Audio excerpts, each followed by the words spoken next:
senior with the blue-gray hair, immigrant laborer and in-home care, all the workers you see everywhere, everybody, everybody, everybody, everybody, everybody needs a living wage. Oh, to get it through, to get it through, get it through, get it through, everybody needs a living wage.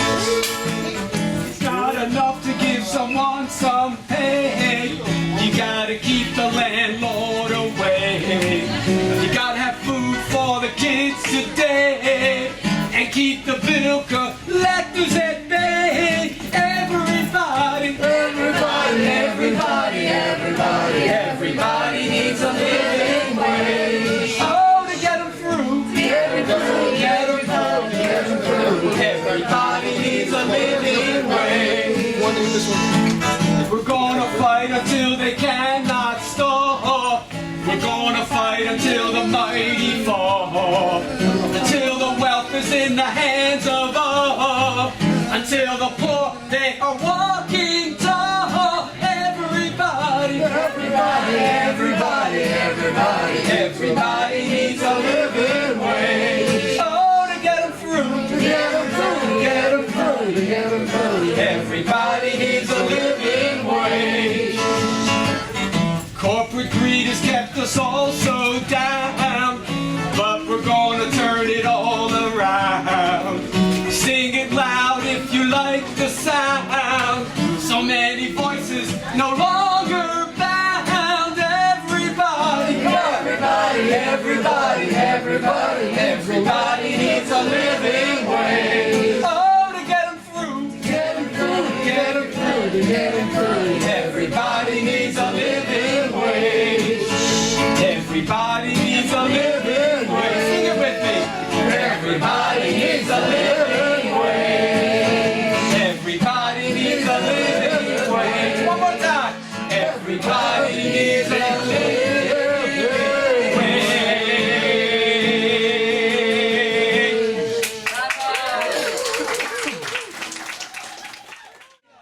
El pueblo unido jamás será vencido. El pueblo unido jamás será vencido. Introduce to you now for the blessing by the Reverend Monique Ortiz, pastor of Iglesia Luterana Santa Maria and Santa Marta in the San Francisco Night Ministry. Sisters and brothers, we are standing on holy ground, and this is a sanctuary community. It is. Amen. Let us pray.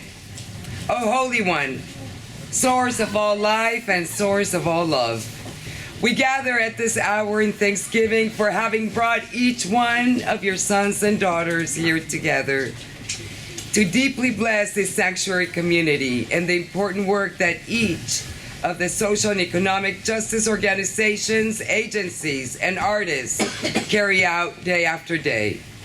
We ask that you may bless them together and individually as they continue to uphold and fight for the value and dignity of each human life, and as they hold the torch of justice in one hand, may they always feel your hand holding the other. We also take this time to thank you and to remember all of the heroes and silent heroes that have walked through the doors of this beautiful historic landmark, Redstone Labor Temple, from 104 years ago to the present. Bless us, O God, as we go forth about the business of each day, serving, caring, loving those who need us the most. As you uphold each, may your Spirit move in and through us with courage and fortitude, in kindness and love, in equality, social and economic justice, in the ongoing beauty and preciousness of each human life, in creating a sanctuary for all without exception here in our lives and in our hearts. We thank you for this blessing and for the beauty of this celebration that we are about to enter. May it be so. Amen. Amen. Now we bless. Thank you, thank you. Now we're going want to have the Bless the grounds of this multi-generational building. brass liberation orchestra?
Organizations that are in this building and that have been in this building and that have been the spirit of this building.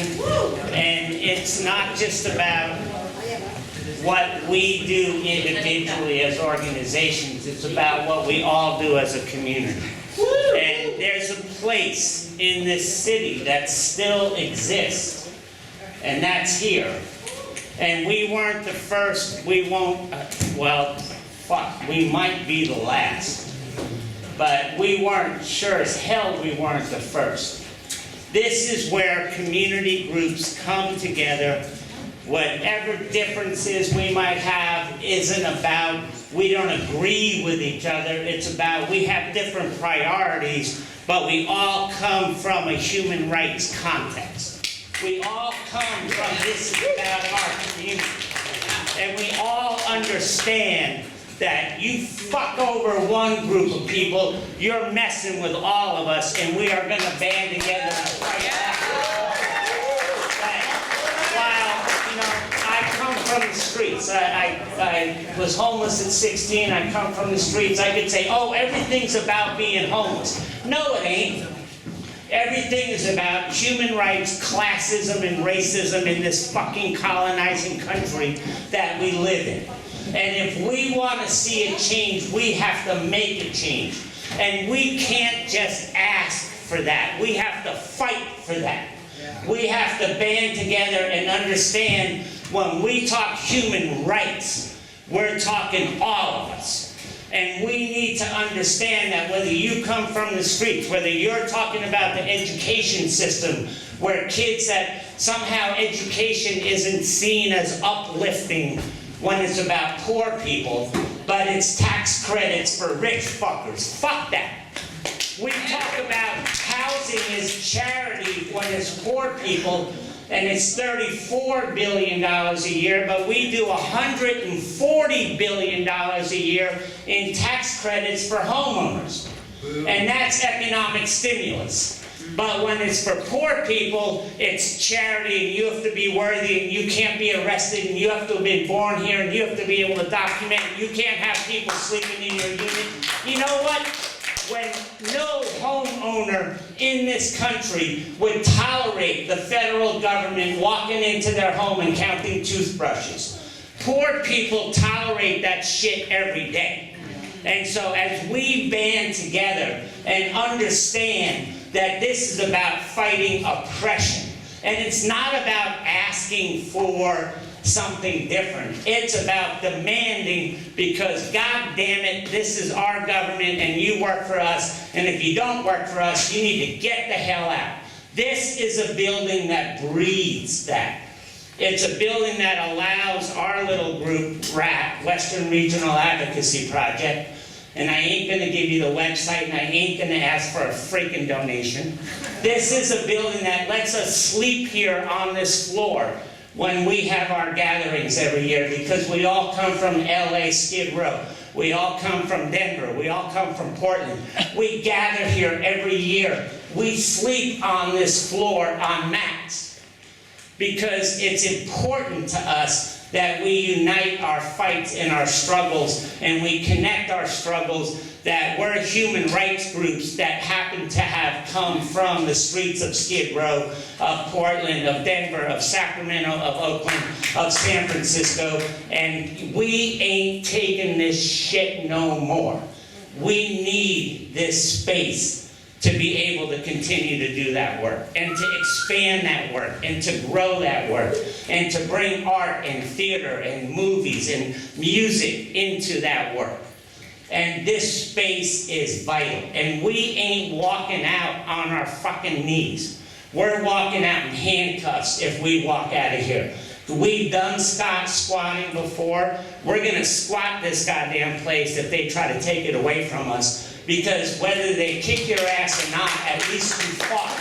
And fighting is what's important. Winning is vital in the long run, but if we don't fight now and get our butts kicked, like we learned with the union struggles, like we learned when the people in the Appalachian Mountains were getting gunned down with Gatling guns, like we learned you don't get nothing without a demand, you don't get nothing without a struggle, and you don't get nothing without a fight. And we're going to fight to keep this place, whether Meta's able to buy it or not. We ain't walking out on our knees. That ain't no goddamn well that's going to happen.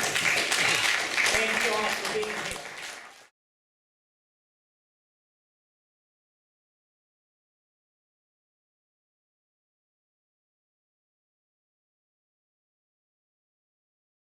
All right, let's get this started. Thank you for coming this evening for the concert for Juarez. My name is David Frias. I'm co-coordinator with the San Francisco Minimum Wage Coalition, and I'll be co-emceeing. My name is Nancy Esteban, and I will present the first performance, which will be Martin Herrera. Let's welcome him. Bravo.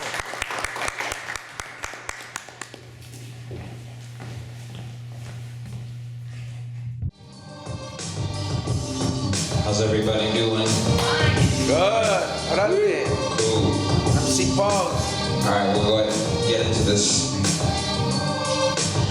My intuition is seeing way past my vision. Making major decisions while steadily on my mission. I wanna be in no mission from feelings that got me tripping. Slipping into the distant, kissing the mic, I'm gripping. I'm granting my people wishes while steadily climbing inches. Wiping the dirty dishes, swimming way past the fishes. Cause I'm vicious, rhyming is the business. Even up with the goodness, if you listen, you will witness to me surpassing the limit. I'm not finna what you thinking. I'm keeping it real, cause it's the feeling that I'm bringing into your persona that keeps you floating when you're sinking. Let nothing control you. Don't be afraid to keep on speaking about what you're thinking, cause if you don't, you'll keep on tweaking over and over shit that makes you wonder what's the reason. I guess it's the season for things to change without the treason, and people to conquer and obliterate and the demons. You must defeat this, or else it will become a weak.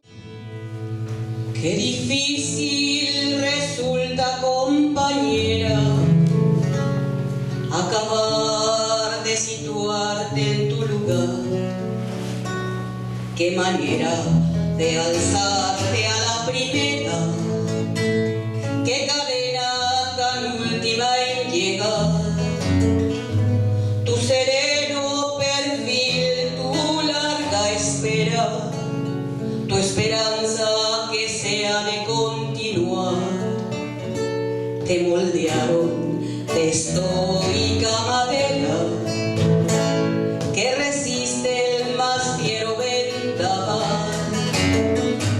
Yo te saludo en nombre de los nuevos, los que no han de juzgarte por amar, los que amando contigo se hacen buenos, porque buena es tu savia original, los que respetan tu delicadeza, los que admiran tu triple condición. Que Alright, so I'm going to invite to the stage now Carl Kramer from the San Francisco Minimum Wage Coalition and Francisco Herrera from Avicolli Caminante. And this fundraising event for Concert for Juarez is in collaboration with Living Wage and Cultural Caminante, and they're going to speak more on the purpose of the role, what's going on with U.S. Mexico, in particular with what's going on in Ciudad Juarez. So Carl and Francisco can come on stage. Thank you. So to start out with, when people think of the Living Wage Coalition, they think of the minimum wage. And we all know the minimum wage is not a living wage. It's minimum. It's minimum. When we really started looking at the issue, though, we came to the realization that if we're going to win even just $15 per hour for everybody here in the United States, and that is not a living wage. No, a living wage is almost triple that. Right now in San Francisco, you have to be making more than $40 per hour to be at a living wage. But just to reach 15 for everybody in the United States, we're not going to meet that goal if right across this imaginary line, people are being paid close to $4 per day. And After organizing. Right.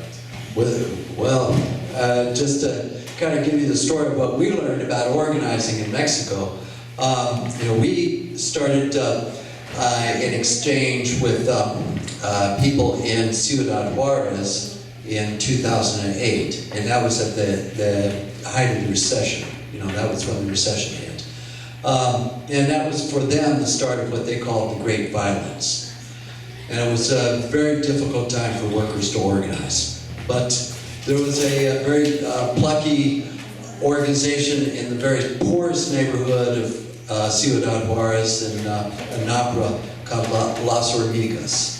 And we were making contact with that organization, which was in a colonia where there was, I think, mostly maquiladora workers are workers who are connected to the maquiladoras. And they were organizing workshops that were developing the leadership of women maquiladora workers. In 2015, what we saw was the great uprising of workers. The economy was finally starting to rebound, and production was booming in Ciudad Juarez. A lot of production was moving back from China because, ironically, it was becoming cheaper to produce it there in Ciudad Juarez than to produce it in China. So the peso was continuing to be devalued, and it was, what David pointed out was when we first started protesting NAFTA, we were saying, okay, across the border they're paying people $5 per day. Well, in 2015, it was closer to $4 per day. And workers who had been there working at plants for 15 years were still making less than $8 per day. And so we saw thousands of workers going out on strike at 5 major maquiladoras. And those workers, they put up a huge battle.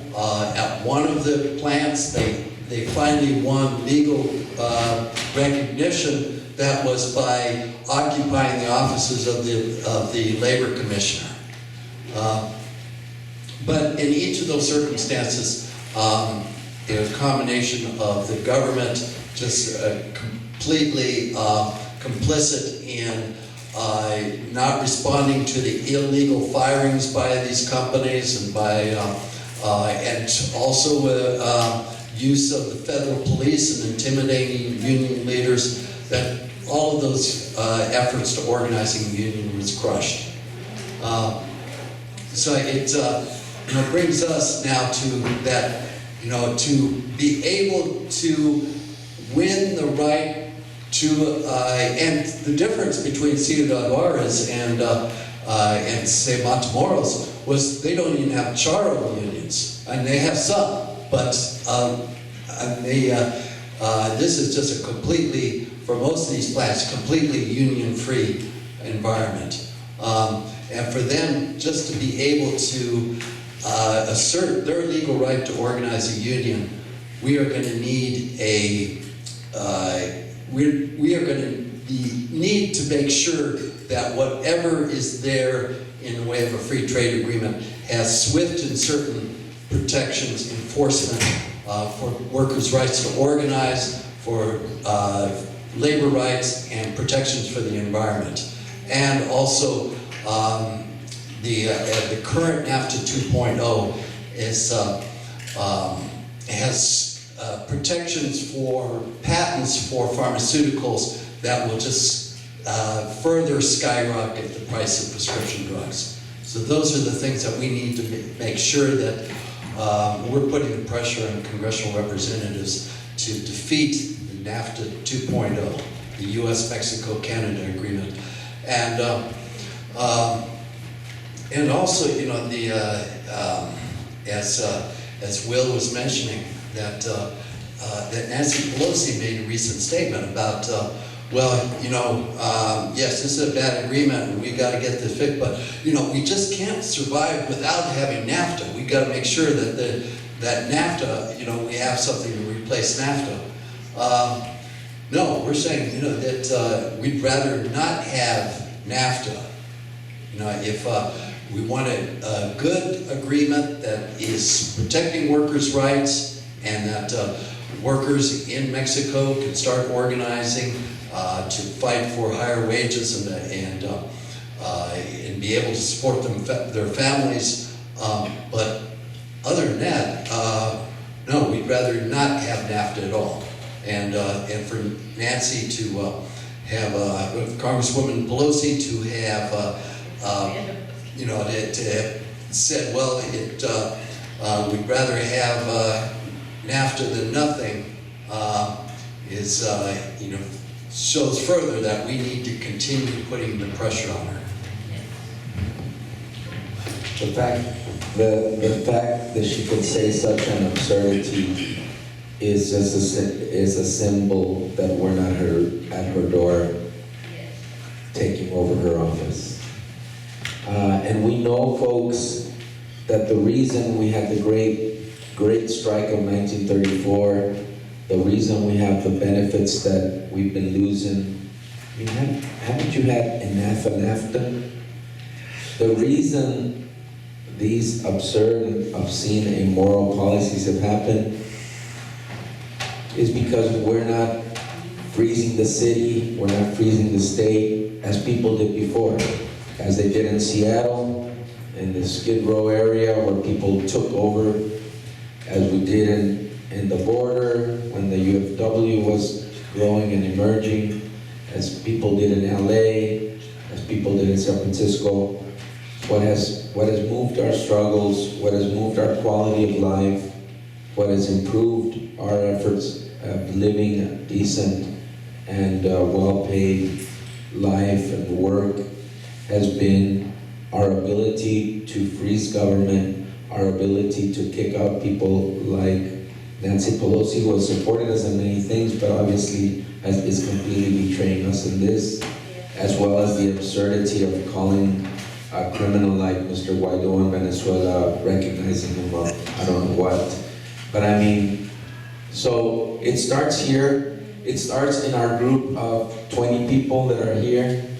It starts with us together, putting our money where our commitments are, our bodies where our commitments are, our effort, our energy where our dreams are. For example, I'm all with Lester and Julie to vision a San Francisco filled with houses of 3 bedrooms that we can live in.